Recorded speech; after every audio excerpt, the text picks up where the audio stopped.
Writing అన్నీ ఉంటాయి అలా. ఈ మంది సొమ్ము కదా.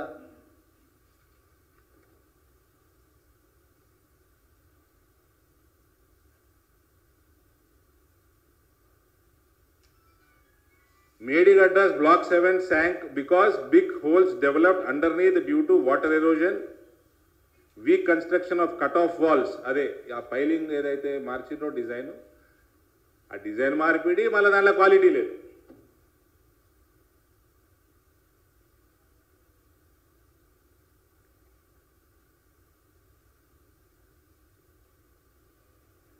అన్నారం సుందిల్లా 2 are vulnerable అంటే అవి కూడా ఏమన్నా కుంగిపోవచ్చు, కూలిపోవచ్చు. ఈ మిగిలిందేంది ఇలా? ఏ ముఖం పెట్టుకొని కేసీఆర్ రేపు సభ పెడుతున్నాడు? ఏ ముఖం పెట్టుకొని తెలంగాణ ప్రజల ముందర మాట్లాడుతావు నువ్వు? ఏం మాట్లాడుతావు నువ్వు? అదేదో ప్యాకేజీలు ఇచ్చారు టీవీ ఛానళ్ళకి, ఇంటర్వ్యూలు ఇచ్చుకుంటుండు కేటీఆర్, ఇమేజ్ బిల్డింగ్ చేసుకుంటుండు. ఇమేజ్ బిల్డింగ్ కాదురా హోలే, కెపాసిటీ బిల్డింగ్ చేసుకో. కెపాసిటీ బిల్డింగ్ చేసుకుంటే ఇమేజ్ బిల్డింగ్ ఆటోమేటిక్ అవుతుంది. ఎందరిని మోసం చేస్తారు, ఎందరిని దగా చేస్తారు, ఎందరు కోట్ల ప్రజల సొమ్ము మింగుతారు, మింగిండ్రు. ఏ ముఖం పెట్టుకొని రేపు సభ పెడుతున్నారు?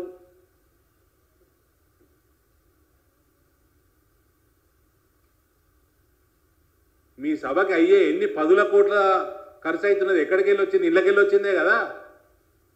1.5 కోట్ల తెలంగాణ ప్రజల సొమ్ము మింగి దోసుకొని అందులోకెళ్ళి ఖర్చు పెట్టి తెలంగాణ ప్రజలను ఉద్దేశించి మేము ఆల్టర్నేట్ అని చెప్తారు. బేవకూఫ్, నీకు ఆల్టర్నేటే కాంగ్రెస్ వాడు, మళ్ళీ నువ్వు ఎట్లా ఆల్టర్నేట్ అవుతావు? కాంగ్రెస్ వాడు ఎవరికి ఆల్టర్నేట్ వేసారు బ్రదర్? ఆల్టర్నేట్ ఆల్టర్నేట్ ఆల్టర్నేట్ అని పెడుతున్నారు ఇంటర్వ్యూలలో, ఛానళ్ళు. దేనికి ఆల్టర్నేటివ్? ఈయనకి ఆల్టర్నేటివ్ ఈడు. గదముక్కోనికి ఆల్టర్నేటివ్ కాంగ్రెస్ వాడు కదా. ఇవన్నీ చేసిండు కాబట్టే వీళ్ళని ఆల్టర్నేటివ్ ఎన్నుకున్నారు. మళ్ళీ వీళ్ళకి వాళ్ళు ఎట్లా ఆల్టర్నేట్ అవుతారు?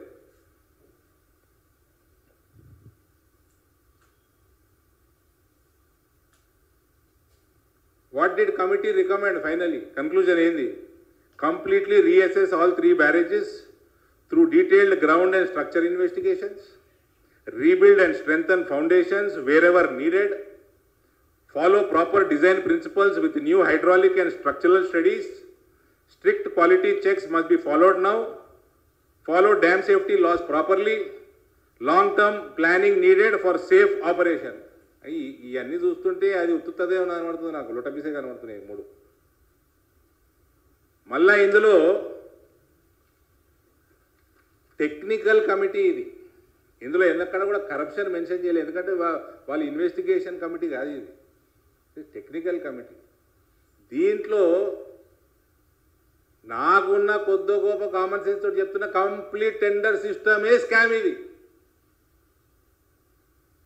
రైట్ ఫ్రమ్ స్క్రాచ్ ఈ ప్రాజెక్టు స్కామ్ కోసమే టేకప్ చేసిండ్రు. దోసుకుందామనే, దోసుకునేటోడు కూడా కనీసం ప్రాజెక్ట్ అన్న క్వాలిటీలో కట్టాలి కదా. అంటే కొట్టుకపోని మునిగిపోని డిజైనింగ్ కేసీఆరే ఇస్తాడు, ఆయననే చీఫ్ ఇంజనీర్. 80,000 పుస్తకాలు చదివిండు, నేను 80,000 చదవలే.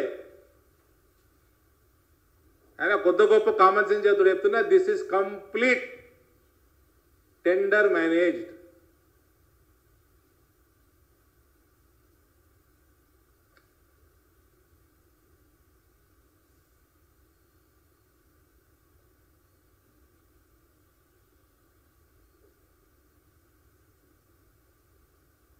మళ్ళీ ఈ కమిటీలు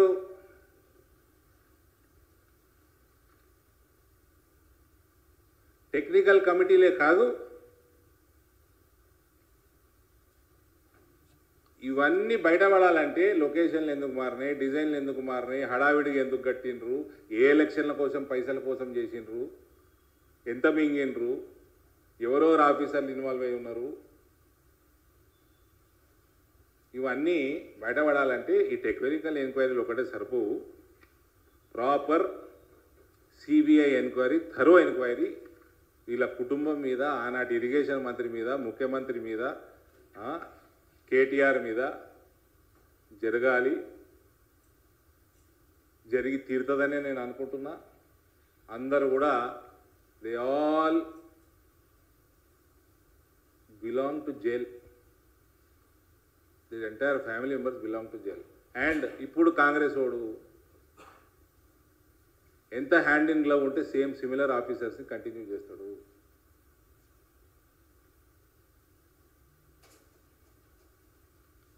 సిబిఐకి రికమెండ్ చేసిండా? మళ్ళా రిపీట్ చేస్తున్నా నేను, ఈ కమిటీకి స్టేట్ గవర్నమెంట్ రాసింది ఇట్ ఈజ్ నాట్ సిన్సియారిటీగా మిస్టేక్ చేసుకోకండి బ్రదర్, ఇట్ వాజ్ మ్యాండేటరీ. అది రాయకుండా టేకప్ చేస్తుంది ఎన్డీఎస్సీ.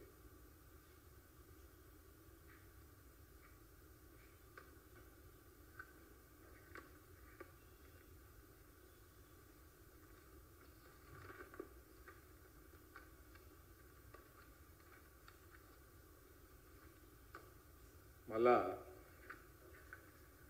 ఏమన్నా దీని మీద ప్రశ్నలు రేపు ఉంటే అడగండి. అదే నేను కేసీఆర్ కంటే రేవంత్ ఎక్కువ డేంజర్ కదా. అదే ఆఫీసర్లు కంటిన్యూ ఎందుకు చేస్తున్నాడు? నిన్న ఆల్టర్నేట్ ఎందుకు ఎన్నుకున్నారు? నువ్వు కేసీఆర్ చేసిన మొత్తం కరప్షన్ అంతా బయట పెడతావు, వాళ్ళకి తగిన గుణపాఠం నేర్పుతావు.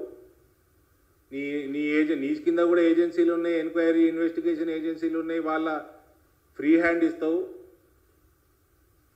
దీనికంటే ఓపెన్ ఈ దొంగతనం ఏముంటుంది? దీనికంటే పెద్ద దొంగతనం కావాలా మీకు? ఇక ఇంత కుల్లం కుల్ల నీ ప్రభుత్వం ఏం చేస్తున్నది 15 ఏళ్ళ నుంచి? అటువంటి ఆఫీసర్లు ఎందుకు కంటిన్యూ అవుతున్నారు?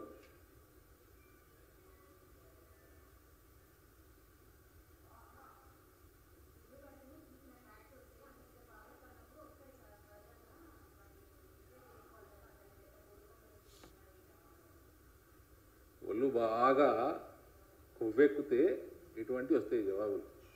ఒళ్ళు బాగా కొవ్వెక్కితే వస్తాయి. ఫ్రీగా పైసలు వస్తే ఇట్లా ఒళ్ళు కొవ్వెక్కుతుంది. కష్టపడి పైసలు సంపాదిస్తే కొవ్వెక్కది ఇట్లా. నేను బ్యూటీ పార్లర్లు పెట్టి 100 కోట్లు సంపాదించిన అంటే నమ్మొచ్చా? ఉద్యోగం చేసుకొని నేను 1000 కోట్లు సంపాదించినట్టే నమ్మొచ్చా?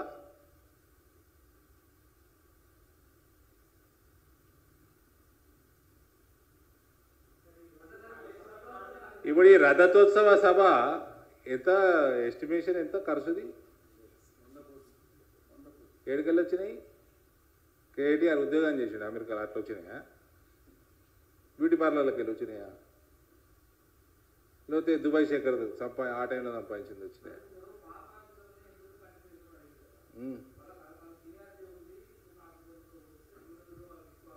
నువ్వు ఎంక్వైరీ చేస్తే సీనియారిటీ సంగతి తెలుస్తుంది ఫస్ట్.